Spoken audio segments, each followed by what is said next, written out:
Welcome back viewers. आप देख रहे हैं मेरा यूट्यूब चैनल और मैं हूं इंतज़ार हुसैन मथुरमा। आज की इस वीडियो के अंदर हम ओल्ड मैन एंड द सी जो नावल है अर्नेस्ट हेमिंग्वे का उसको डिस्कस करेंगे।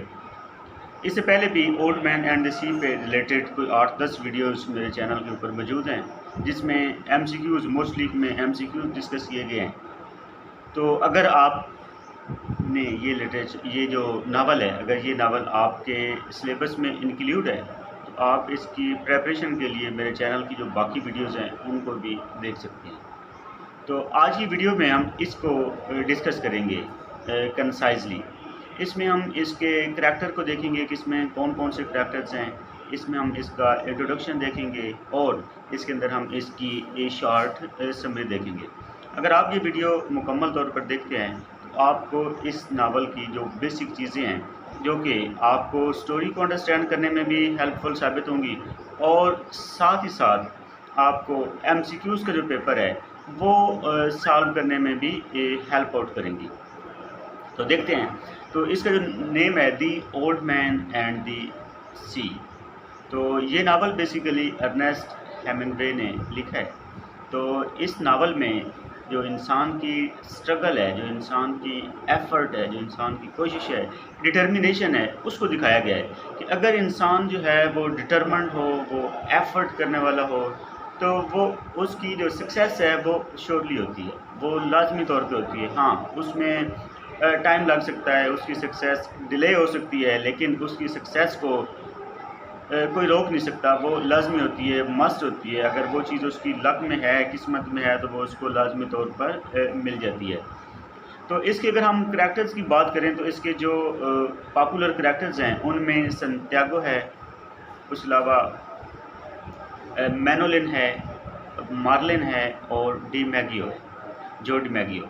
तो अगर हम संटियागो की बात करें तो संटियागो बेसिकली इस नावल का सेंट्रल करैक्टर है जो कि एक ओल्ड मैन है और बूढ़ा आदमी है और उसने इस नावल के अंदर इतनी एक एफ़र्ट की है कि उसकी एफ़र्ट जो है वो बिलाखिर रंग ले आई है।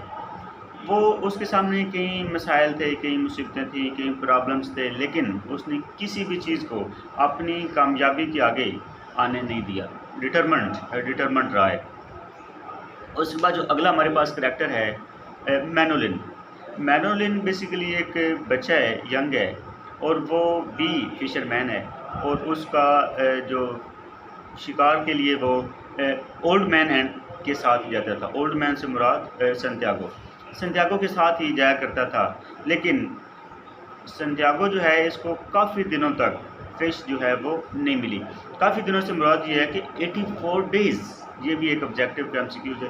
84 डेज़ तक उसको कोई फ़िश जब नहीं मिली तो मैनोलिन के पेरेंट्स ने उसको वापस हटा लिया था, लेकिन मैनोलिन जो है वो ये काम नहीं चाहता था। बहरहाल उसको अपने पेरेंट्स की बात मानते हुए संटियागो से अलग होना पड़ा। उसके बाद अगला इसके अंदर जो करैक्टर है वो है मार्लिन। मार्लिन बेसिकली वो बहुत बड़ी सी फ़िश है जिसको ओल्ड मैन ने पकड़ा, यानी संटियागो ने पकड़ा। और वो कब पकड़ा था? 85th डे, यानी 84 डेज़ तक उसको कोई फ़िश नहीं मिली थी और 85th डे में जाके उसको मिलाकर एक फ़िश जो है वो मिल गई। उसके बाद इसके पास जो अगला हमारे पास इम्पोर्टेंट करैक्टर है जिसको बार बार इसमें नाम लिया जाता है वो है जो डिमैगियो। जो डिमैगियो बेसिकली एक अमेरिकन बेसबॉल प्लेयर है जो कि संटियागो के लिए एक सोर्स ऑफ इंस्पिरेशन है, सोर्स ऑफ डिटर्मिनेशन है, सोर्स ऑफ कमिटमेंट है। जब भी उसको अपने काम को कंप्लीट करने के लिए, मुकम्मल करने के लिए कहीं न कहीं उसको इंस्पिरेशन चाहिए होती थी, कहीं न कहीं डिटर्मिनेशन की ज़रूरत होती थी, तो कहीं पे उसकी जो कॉन्फिडेंस है वो भी लूज़ हो रहा था, तो वो उसको दोबारा रिवाइज़ करने के लिए, उसको बेटर करने के लिए वो जो डिमैगियो को वो याद करता था। जो डिमैगियो को बेसिकली एक बोन प्रॉब्लम था, लेकिन उस बोन प्रॉब्लम के बावजूद वो अपने एक बेस्ट करियर लेकर वो जो है वो चलता रहा था। यानी उसका जो बोन का प्रॉब्लम था वो उसके करियर में कहीं पे भी किसी भी जगह पे रुकावट बनकर नहीं आया। लेकिन जो डिमैगियो जो है ये इस नावल के अंदर कहीं भी करैक्टर एज ए करैक्टर नहीं आया, लेकिन जस्ट इसका जो नाम है वो आता रहा है कि इसका फलां करैक्टर जो है वो मौजूद है। तो अगर हम इसकी स्टोरी जो है वो शॉर्टली अगर हम देखें तो इसके अंदर ओल्ड मैन जो है वो एक फ़िशरमैन है और उसको एक फ़िशिंग की सारी ट्रिक्स जो हैं वो पता है, इसमें वो बड़ा एक्सपर्ट है। तो वो अपने शागिर्द जो कि मैनुलिन है उसके साथ डेली बेसिस पे जाया करता है और मछलियाँ पकड़ता है, जिससे उसका गुजारा जो है वो सर्कट चल रहा है। लेकिन उनके ऊपर एक अनलकीनेस का पीरियड जो है वो आ जाता है और 84 डेज़ तक कंटिन्यूस स्ट्रगल के बावजूद वो कंसिस्टेंटली स्ट्रगल करते रहते हैं, जाते रहते हैं, लेकिन वो कहीं पे भी उनको फ़िश नहीं मिल पाती, जिसकी वजह से फ़िश ना मिलने की वजह से उसके मैनुलिन के जो पेरेंट्स हैं वो मैनुलिन को कहते हैं कि आपने ओल्ड मैन के साथ आप नहीं जाना, यानी संत्यागो के साथ नहीं जाना। लेकिन उनका आपस में जो बॉन्ड होता है वो इतना स्ट्रांग होता है कि वो बच्चा जो है वो रोना पीटना भी शुरू कर देता है। वो कहता है कि मैंने साथ जाना है, लेकिन उसके पेरेंट्स जो है वो उसको प्रेशराइज़ करते हैं। एट द एंड वो ओल्ड मैन के साथ जाना तर्क कर देता है, छोड़ देता है। लेकिन इसके बावजूद वो ओल्ड मैन के जो काम होते हैं, उसको खाना ला कर देना, उसको कॉफ़ी ला कर देना, तो उसको अखबार ला कर देना, उसको बेसबॉल का बड़ा शौक़ होता है संत्यागो को, तो उसको बेसबॉल की डिटेल्स देना, उसकी इन्फॉर्मेशन देना, न्यूज़ देना, ये छोटे मोटे काम जो है वो बाद में भी उसका शागिर्द मैनुलिन जो है वो करता रहता है। एट लास्ट 85th डे जो संत्यागो है वो अपनी कश्ती लेकर, स्किप लेकर दूर निकल जाता है ताकि वो किसी बड़ी सी फ़िश को या किसी बड़े शिकार को करे या बहुत ज़्यादा मछलियाँ जो है वो पकड़ कर लाए। एट लास्ट 85th डे वो एक ऐसी बहुत बड़ी फ़िश के साथ उसका आमना सामना होता है और उस फ़िश को इसके अंदर, नावल के अंदर नाम दिया गया है मार्लिन का। तो मार्लिन जो है वो इतनी बड़ी होती है कि जब ये उसके ऊपर अपनी डोरियाँ वो डालता है, जाल फेंकता है, उसको पकड़ने की कोशिश करता है, तो वो इतनी ताकतवर होती है कि वो जो इसकी स्किफ होती है, जो इसकी कश्ती होती है, उस कश्ती को ही वो हिलाना शुरू कर देती है। यानी उसकी कश्ती जो है वो भी हिलना शुरू कर देती है। लेकिन ओल्ड मैन जो है वो अपनी एफ़र्ट, अपनी स्ट्रगल उसको नहीं छोड़ता और वो कोशिश करता रहता है। तो ओल्ड मैन और मार्लिन यानी फ़िश के दरमियान जो लड़ाई है, जो जंग है, जो स्ट्रगल है, जो कोशिश है, वो तकरीबन 3 दिन जारी रहती है। 3 दिन तक लगातार फ़िश भी कोशिश करती रहती है कि वो निकल के भाग जाए और ओल्ड मैन कोशिश करता रहता है कि वो उसको पकड़ ले। एट लास्ट 3 दिनों के बाद वो जो फ़िश है वो थक जाती है और वो बिलाखिर हार जाती है और ओल्ड मैन यानी संत्यागो उसको पकड़ लेता है, अपने कश्ती के करीब कर लेता है। जब उसको कश्ती के करीब करता है, उसको हलाक कर देता है अपने स्पून से। लेकिन होता ये है कि हारपून से वो उसको कर तो देता है, लेकिन अब वो कश्ती इतनी बड़ी होती है कि वो उसकी स्किप के अंदर पूरी भी नहीं आती। उसकी स्किप से 3 फीट लॉन्ग होती है। तो वो बिलाकर ये करता है कि उस फ़िश को अपनी कश्ती के साथ यानी स्किप के साथ बांध लेता है और घसीटता हुआ वापस अपने घर की तरफ, साहिल समंदर की तरफ जाना शुरू कर देता है। अब वहाँ से उसकी जो ब्लीडिंग हो रही होती है, उसका जो ब्लड निकल रहा होता है, वो जो बाकी फ़िशेज़ हैं उनको अट्रैक्ट करता है, शार्क्स को अट्रैक्ट करता है। तो जो शार्क फ़िशेज़ हैं वो उसके ऊपर हमला कर देती हैं, अटैक कर देती हैं। तो जो सबसे पहले जो फ़िश अटैक करती है, जो हमला करती है, उसको इस नावल के अंदर उसको नाम दिया गया है मैको शार्क का।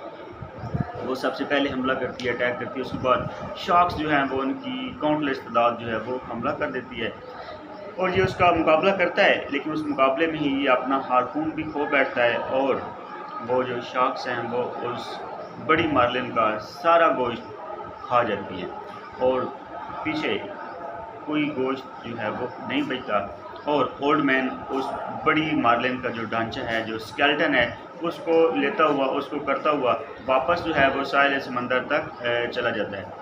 साहिल समंदर तक जब वो वापस आता है तो तब तकरीबन रात होती है, रात का टाइम होता है। अभी तक जो है वो सुबह या मॉर्निंग नहीं हुई होती। तो वो बेचारा थका हारा वो अपनी कश्ती को और उस ढांचे को, स्केलेटन को वहाँ पे ही छोड़ के वो अपने कमरे की तरफ चला जाता है, वो जाके सो जाता है। जब सुबह होती है तो वो जो बाकी फ़िशरमैन होते हैं और और जो नियर एक कैफ़े होता है, वहाँ से लोग जो वो देखते हैं तो वो कहते हैं कि इतना बड़ा ढांचा, इतना बड़ा स्केलेटन, तो इतनी बड़ी फ़िश जो है वो किसने पकड़ी है? तो वो उसकी तारीफ़ें वगैरह करते हैं, इतनी बड़ी फ़िश पकड़ने वाला कौन है? तो वो समझते हैं कि ये स्केलेटन है। स्केलेटन जो है वो शार्क का है दूसरी साइड पे जो मैनुलिन होता है, मैनुलिन अपनी पूरी बेचारे को जब पता चलता है कि वो 3 दिन तक घर नहीं आता संत्यागो, तो वो बेचारा रो रहा होता है, लेकिन जब एंड पे उसको पता चलता है कि संत्यागो घर आ गया है तो उसकी खुशी से बुरा हाल होता है, वो खुशी से रोना शुरू कर देता है। तो फिर वहाँ पे तब वो अखबार लेकर आता है, उसके लिए कॉफ़ी लेकर आता है, नाश्ते का इंतज़ाम करता है, और नावल के एंड पे जो संत्यागो है वो दोबारा सोता है और उसका जो यूजुअल उसको एक ड्रीम आया करता था। ड्रीम उसका ये होता था, Lions on the beach of Africa. तो ये उसका बड़ा पॉपुलर ड्रीम है। ये भी नावल के अंदर जो है वो पूछा जाता है काफ़ी बार, जो ये जो है MCQs में आ चुका है। ये नावल पब्लिश हुआ था 1952 में, और 1953 में ही इसको पुलिट्ज़र प्राइज़ भी दिया गया था और बाद में इसको नोबेल प्राइज़ से भी नवाजा गया था। तो उम्मीद है इसकी बेसिक चीज़ें जो हैं वो आपको काफ़ी हद तक क्लियर हो गई होंगी। तो अगर आप इसकी मज़ीद ऑब्जेक्टिव करना चाहते हैं, देखना चाहते हैं, तो आप मेरी बाकी वीडियोज़ जो हैं 8-10 वीडियोज़ चैनल के ऊपर मौजूद हैं, तो आप उस पूरी लिस्ट को देख लें। अगर आप उस पूरी लिस्ट को देखते हैं तो इस नावल में ऐसी कोई भी इम्पोर्टेंट चीज़ नहीं बचेगी जो आपके एग्ज़ाम में आ सके। तो मिलते हैं अगली वीडियो में, अपना ख्याल रखिएगा। अल्लाह हाफ़िज़।